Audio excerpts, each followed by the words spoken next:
McFarland, and this is my horse Mac and my handler Emily Rhodes, and today we're going to be talking about manual restraints. So one of the most basic restraints there is verbal restraints. You can use it when, say, if you need to get the horse's attention, you can say, hey, or if they are working around them and they try to be naughty, you can kind of yell at them in a little bit sterner voice.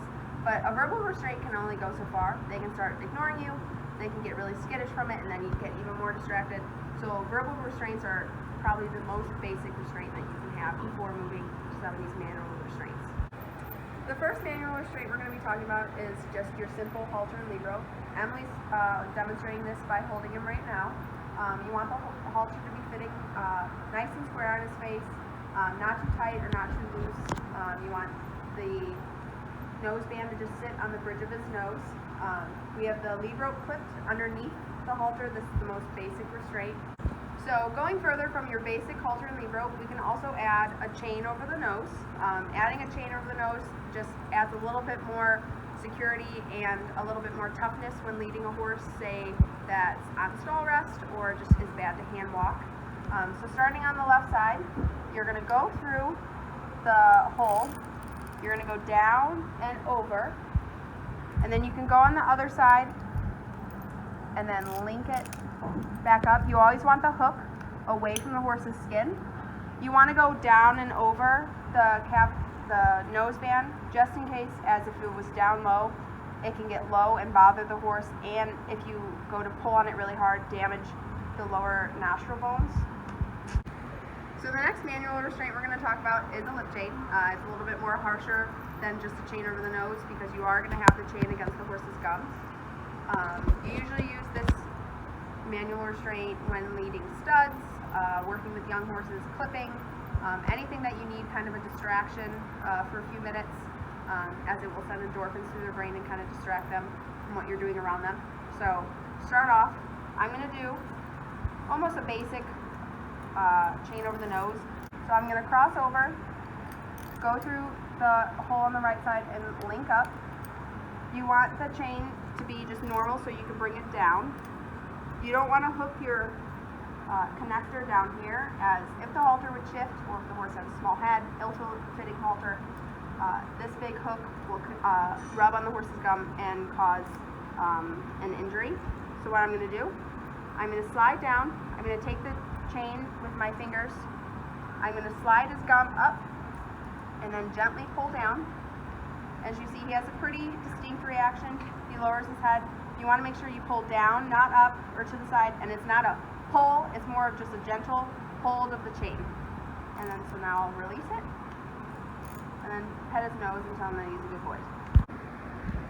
So next, going away from the horse's head for a moment, we're going to talk about a shoulder roll. Shoulder roll is used merely as a distraction. You are in no means restraining the horse by doing a shoulder roll. You are just distracting them. This is used, say, if you're clipping a horse and it's kind of being ornery while you're doing their legs and someone's around, or if the farrier's working on the hind leg and the horse is being ornery. So to do a shoulder roll, you're going to go right where the neck meets the shoulder, and you're going to kind of just pet him for a second, and then what you want to do is you want to kind of dig your fingers into him to get a reaction, and you're just pinching the skin. Again, this is just a distraction, not a restraint. So what I'm going to do is I'm going to grab, and you see the reaction, he moves away from me and he's kind of stunned for a moment, and then so now I'm just going to pet him, let the skin return to normal, and there's your shoulder roll. So next we're going to talk about a leg hold. A leg hold is used again kind of as a distraction when you're clipping, farrier work, vet work. The one thing about leg holds is the horse can kind of get out of it a little bit easier if they decide to throw themselves backwards or thrash around, so you do have to be careful. So to do a leg hold, if a farrier is working on their front right leg, you would pick up their front left leg. But if they're working on their hind left leg, you want to pick up the same side. So what I'm going to do, I'm going to go down. I'm going to go as I'm picking up his hoof, grab with both hands, but then I'm going to wrap my inside hand and pull his hoof up to his elbow, basically trapping his hoof. So if he were to try to move around, I have a chance of keeping him in the leg hold, and then go ahead and just drop it For a leg hold, you never want to do a back leg. That's never going to be a good idea. They're going to be able to get out of it way too easily, so you always want to do it on the front leg. So the last manual restraint we're going to talk about is the twitch.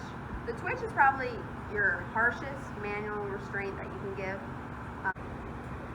You put a twitch around their nostril, and then you have about a 2-minute grace period for them to kind of just be distracted as endorphins are being sent to their brain.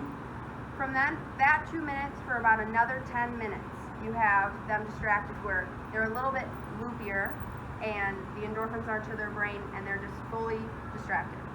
After that 10 to 12 minutes though, you have the blow stage. The blow stage is when you've had it on for too long, the endorphins are run out, and all the horse can feel is pain. So when handling the twitch, you always want to have 2 people, never having a twitch on by yourself and doing another activity. That way you won't forget how long you've had it on, and you're keeping yourself and the horse safe. Alright, so to put on the twitch, I'm going to have Emily stand on the same side as me. I'm going to go up to the slip. I'm going to have my first 4 fingers in the rope. You don't want to put your pinky all the way through because then your hand could slide through and it's harder to get off. So I'm going to grasp his nose,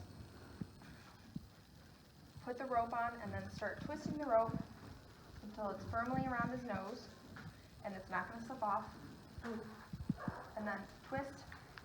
I know him very well. He has the same reaction every time. He turns his head to the left. That's when you know it's kind of working, and he's sedated enough to just stand there and let you do whatever you need to do, and then to let go. Just going to untwist, and then rub his nose and tell him he's a good boy. Thank you for viewing my manual restraints video. I hope I taught you a great deal on the different types of manual restraints and when and how to use them. I would just like to thank my handler, Emily Rhodes, and my horse, Mac, for helping me teach you how to do so.